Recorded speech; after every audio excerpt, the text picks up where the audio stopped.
What about reagent control?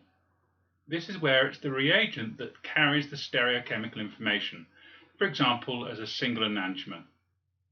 This then influences the stereochemical outcome of the reactions related to the reagent.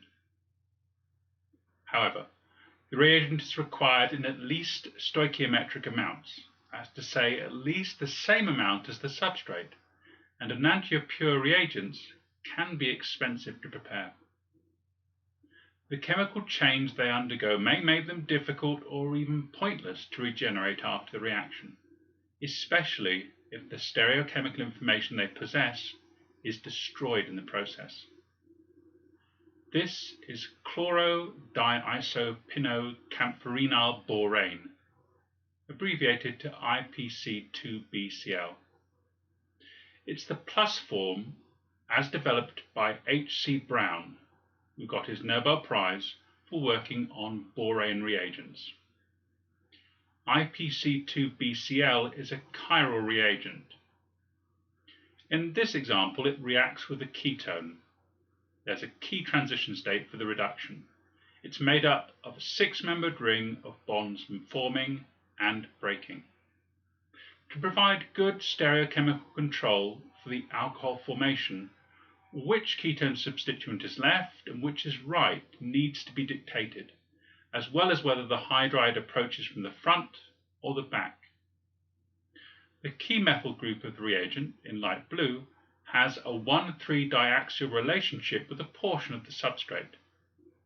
This will be of a lower energy, which is desirable, with the smaller of the two possible ketone substituents, alkyl chloride or phenyl. As the alkyl chloride group is smaller, it will adopt the axial position. The hydride must approach from the front as the key reagent hydrogen is in front of the boron. As you can see, the chemical that mainly came from the reagent has lost its stereochemical information.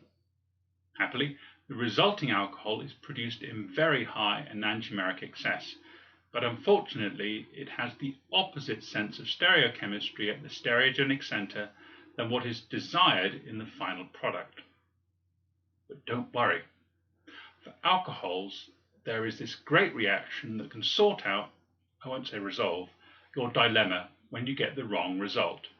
It's called the Mitsunobu reaction and uses triphenylphosphine and diethyl azo dicarboxylate, or DED, to invert the sense of stereochemistry, whilst in this version furthering our synthesis by converting the alcohol to an ether. Finally, the chloride is converted into an amine hydrochloric acid salt to give us R- fluoxetine.